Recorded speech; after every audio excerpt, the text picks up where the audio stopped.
Hello, everybody. Thank you for tuning into the Personal Injury Podcast. I am Jonathan Rosenfeld, and today I am joined by Jim Hardy.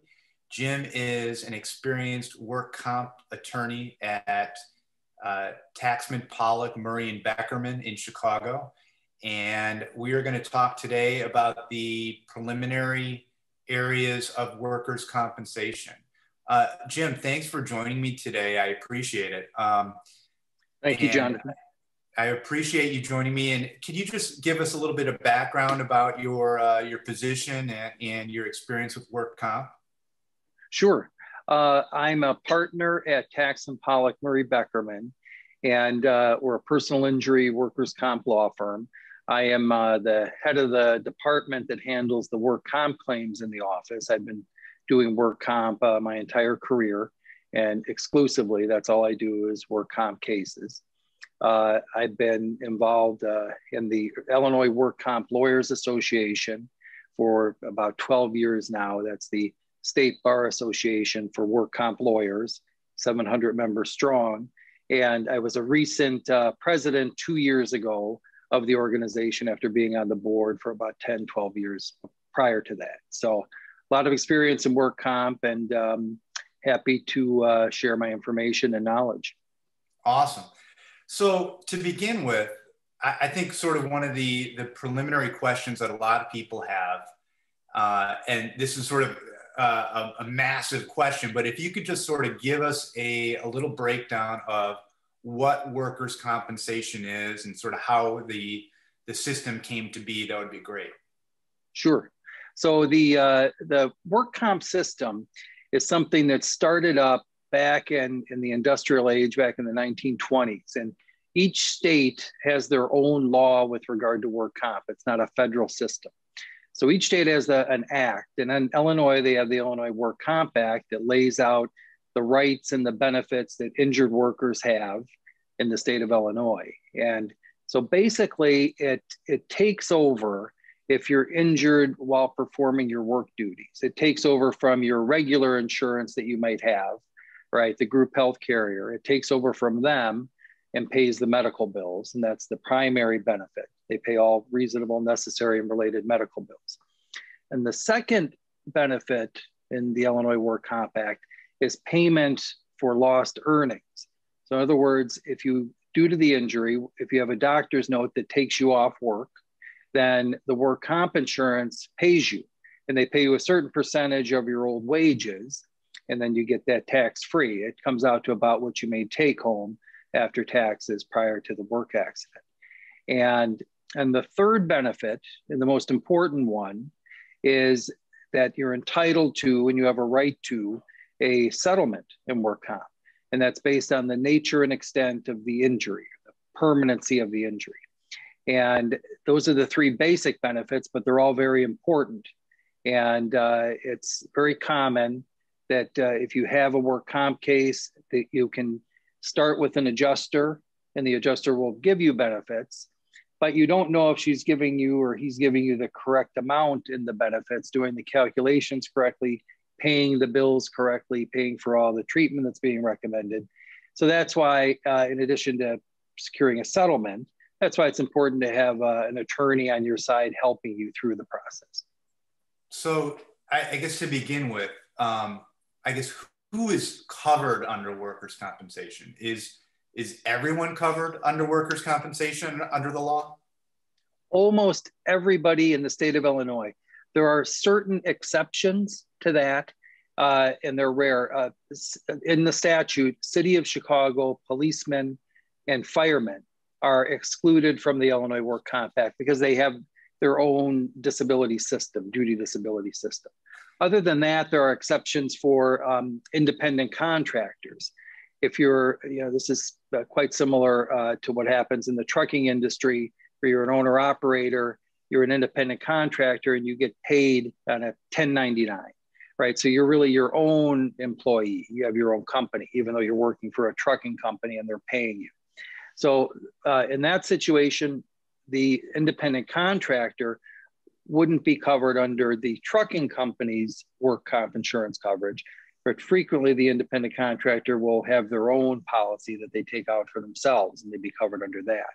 And then other than that, pretty much everybody is covered except for some exceptions for family farm workers and so forth. But it's pretty wide ranging. If you're performing work for an employer and you're getting paid for it, even if it's cash, they are supposed to have work comp insurance that covers you under state law. So it's pretty wide ranging. If you're working in Illinois, getting paid for your work, then you're likely covered. So this covers part-time employees. This would cover someone who's got a summer job or something as well. Sure. Yeah. Part-time employees, you're covered, doesn't matter. First day on the job, covered, doesn't matter. That's fine. You don't have to be there a certain length of time. You could even, a situation where you're doing temporary work, you're only going to work for somebody for a seasonal, for the summer or something like that. You're still covered because you're an employee and you're on the books there as an employee, and they, under state law, that employer has to cover you for the work comp insurance. So that's how it works, and it's a fairly good system. And under the law in Illinois, employers are required to carry workers' comp insurance. Is that correct?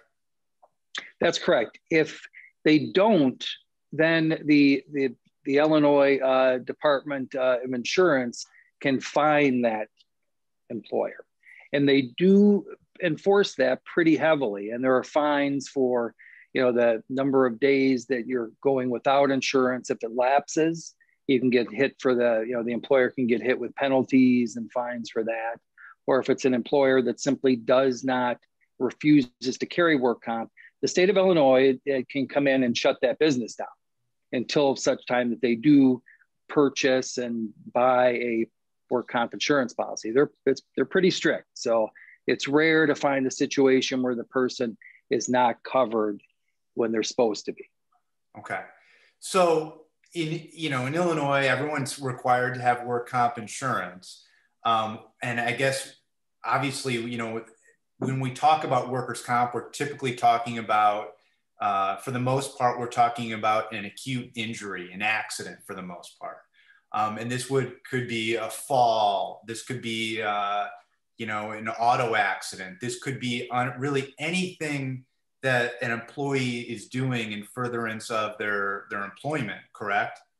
That's correct. Yes. That's basically the encompassing definition of work comp coverage in Illinois. That's correct. And that was the idea behind the law, is to help injured workers who are performing their duties and they're injured. And so that they're not just, in the old days before they had work comp, of course, they were just left hanging, and there was no insurance, of course. So you'd have, back in the old days, if somebody would get hurt, they just keep working, or they would, if they had any money to go to a doctor, they'd try and go to a doctor, but there was no safety net. So then the states came in with these laws, and it's precisely that, to help people who are injured at work. And there are certain rules about what's covered. Some things it's important to get an attorney to check, because some things that you think might not be covered under work comp, or some activities at which you were injured might not be covered, but they are. For instance, the classic parking lot cases. If you punch out and you're walking to your car in the company parking lot where you're been designated to park at, right? And you slip and fall on ice on the way out there, right? Or trip and fall on some landscaping or something like this. That's covered under work comp, because you're still covered. You're still in the furtherance of the employer and performing work duties, because you have to park your car in order to help your employer by going into their facility to work. So the work comp law says that you're covered as long as you're, parking in an employee owned and maintained and designated parking lot under work comp. But that's interesting. Some people would think, oh, I punched out already, I'm not covered. But that's why it's important to contact an attorney to see if there's any angle there. And sometimes people are covered even when they think they're not. One of the other areas I know in work comp that sometimes people may not be aware of is is chronic injuries or overuse injuries. Right. You know, if you're lifting a sledgehammer, breaking concrete for years on end, and you develop some tendonitis or you develop some, chronic condition, that's something that's covered under work comp as well, correct? Yes, that's true. It doesn't have to be a specific event. It can be a continual or cumulative injury, or what they call repetitive trauma injury. The classic example of that, of course, is the carpal tunnel. Or if you're an electrician and you're pulling wire all day through, conduit, you're gripping and pulling. That's a classic, and they commonly develop carpal tunnel syndrome. That's covered, even though there's not one specific event where they injure that wrist, right? It's repetitive. That's still covered under work comp, as long as the other requirements are met with regard to notice. As soon as the symptoms start, you have to give notice to the employer. And actually, there's a deadline for that notice to the employer of 45 days. It's a little bit different with a repetitive trauma because it's the 45 days from the day that you stop doing the repetitive work. In this case, the electrician pulling the wire, right? But yeah, those repetitive trauma cases can be compensable.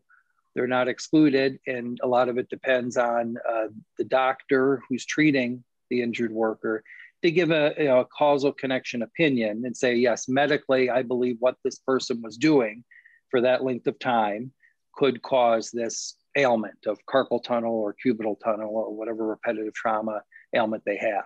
But those are covered, yes.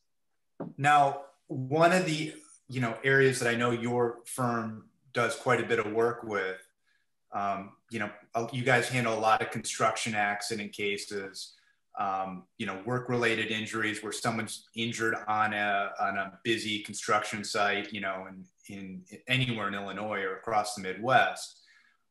In those situations, when you have someone, let's just talk a little bit hypothetically about, an active construction site, someone, is, you may be a carpenter or something, and you may get hit by falling debris, may fall from the roof from a different contractor, or, a board may fall from a building.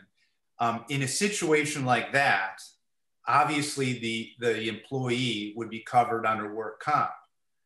However, they also may have a separate case, sometimes referred to as a third-party case. Obviously you handle the work comp case. There's other attorneys in your office who handle the third-party case. But a lot of times, in my experience, I've seen employees sort of completely at a loss for the fact that they may have two separate cases. Can we talk a little bit about, work comp in relation to a third-party case? Sure. So in any work comp case that we bring into the office, we always analyze it to see if there's any potential third-party case, what you were discussing. And that's a negligence case, a civil lawsuit that could be filed against a third party, meaning somebody other than the employer, right? So, but a third party would have to be negligently responsible for causing the accident and therefore the injury. So the construction site's a perfect example of that. So you have a ABC Carpentry.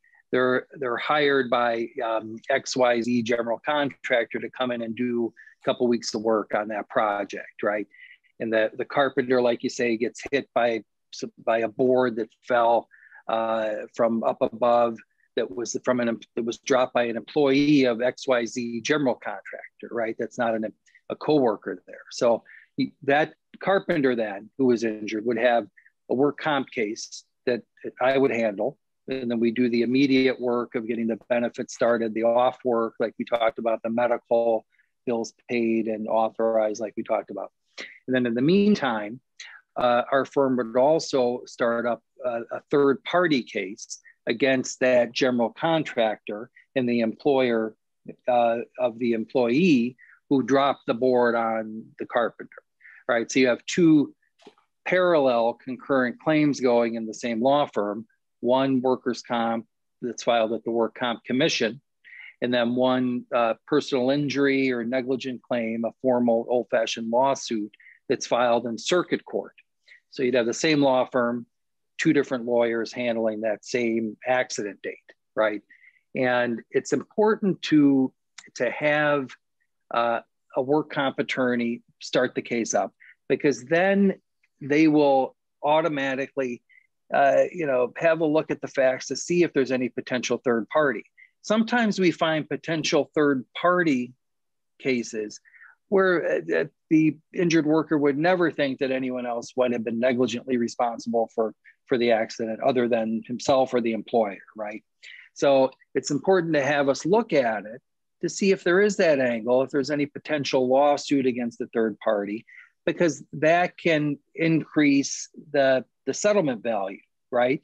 And that's it. There's a short-term aspect of it, which is the work comp. You get the weekly benefit check going, you get the medical bills authorized and the treatment authorized and the bills paid. And then long-term, then we work on the third party case to see what we can do about establishing a case against the negligent third party.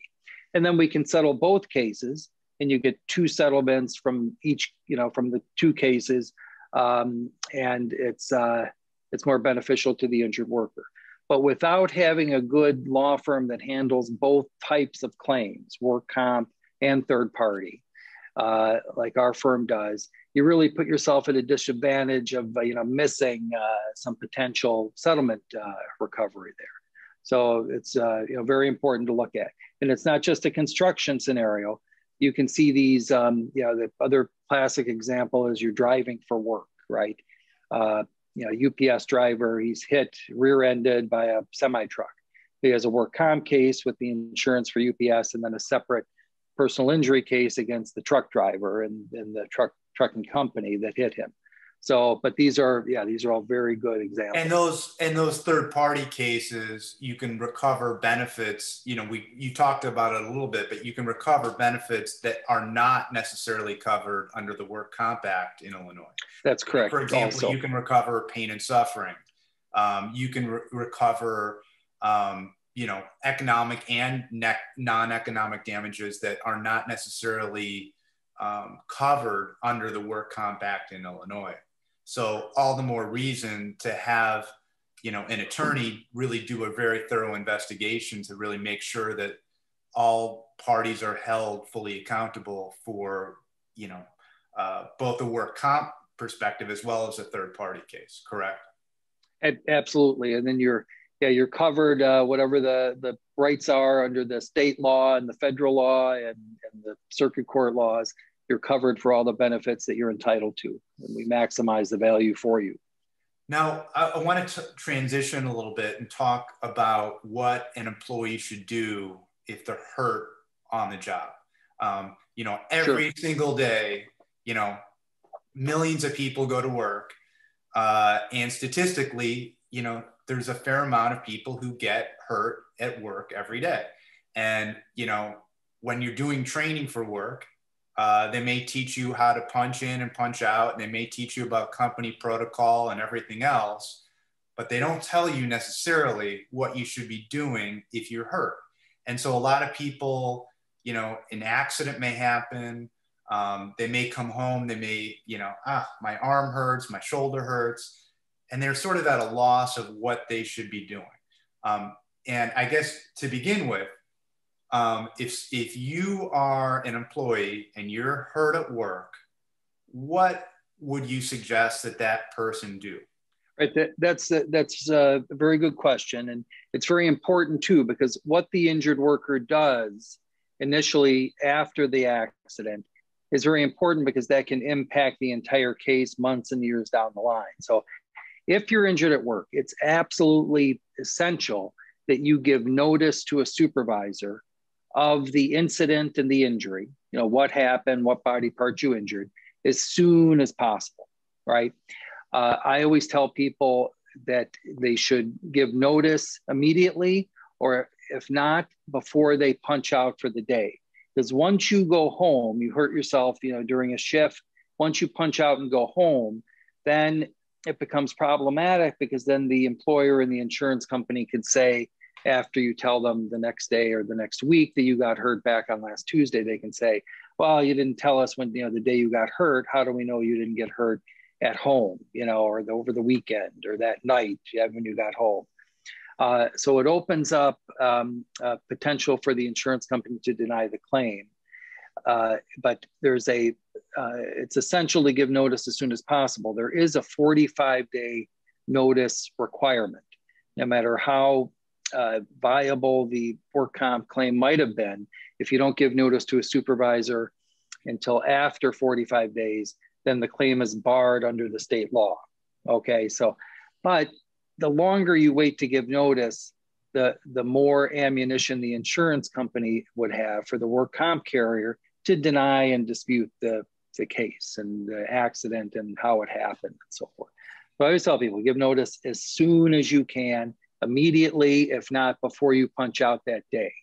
And preferably do it in writing, or have a witness there. If you go up to the supervisor, make sure you bring somebody with you who can witness the notice being given verbally to the supervisor.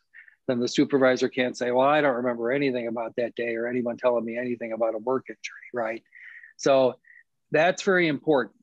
And also, if you're injured, get treatment right away.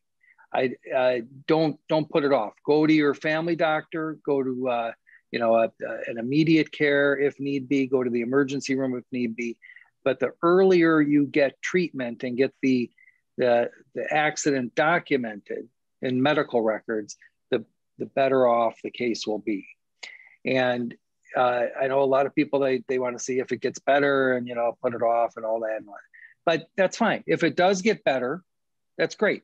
But you should still see a medical professional as soon as possible if you think something's wrong. If people know their own body, if you think something's not right and you hurt yourself, get it checked out. If the next week you feel 100% fine, that's great. But at least it's documented if need be. So notice as soon as possible, preferably the same day, and then medical treatment as soon as possible as well. Those are the two keys of what an injured worker should do to preserve their rights under the work comp law. Now, in some situations, after an accident happens, someone may get medical treatment, and they maybe start getting some benefits from their employer. If a doctor takes them off work, they may start getting some temporary total disability checks if they're off work and everything from their employer. But that does not necessarily mean that a work comp case has been filed. Correct. I mean, in other words, giving your employer notice does not necessarily, it's not the same as filing a work comp case, correct? Right, that's correct. The employer, once they have notice of the injury, they are supposed to report it to their work comp carrier.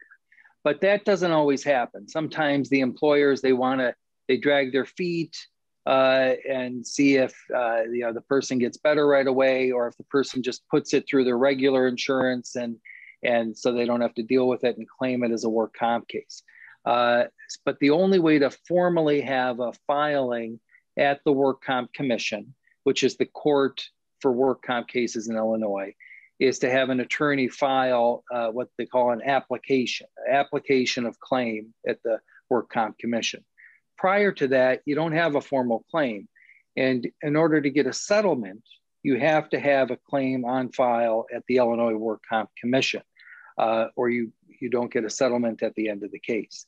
And that's why it's important to, after you give notice and after you get medical treatment as soon as possible, then you contact Jonathan Rosenfeld, the Rosenfeld injury lawyers, to start up the process of getting legal representation.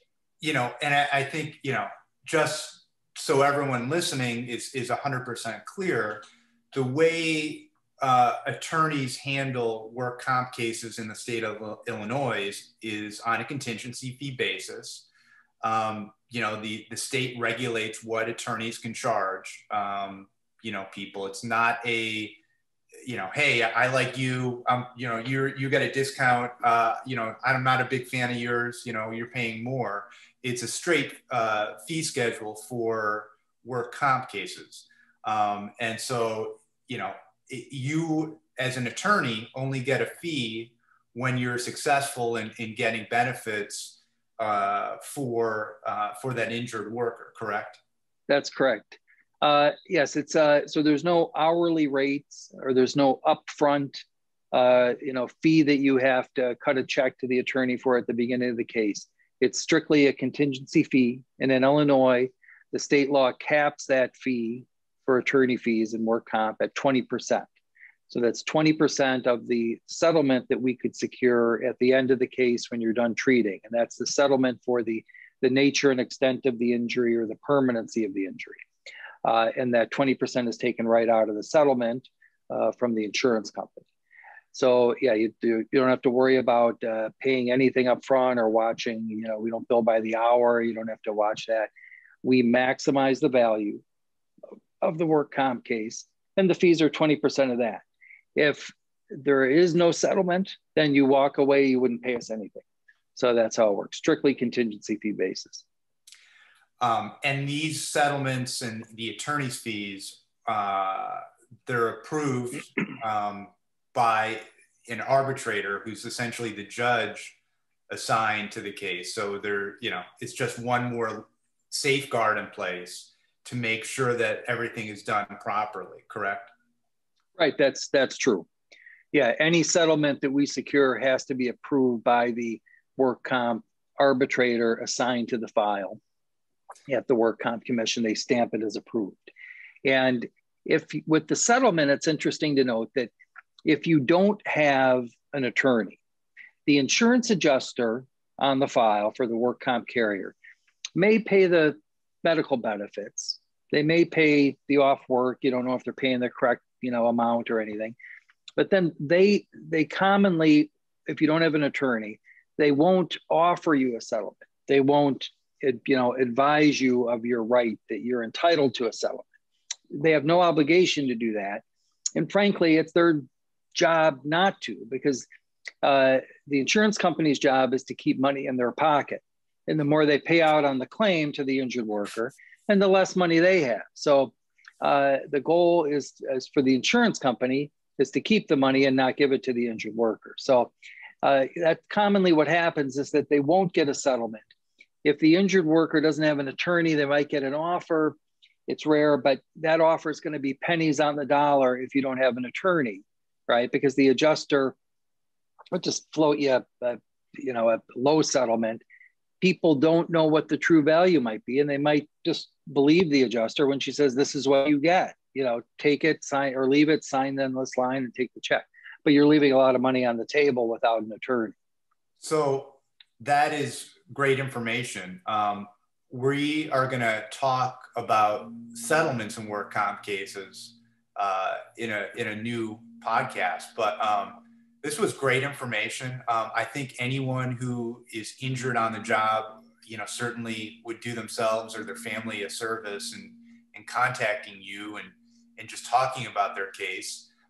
Again, you obviously, work on a contingency. So if someone calls or, asks you a question, there's no cost or anything to do that.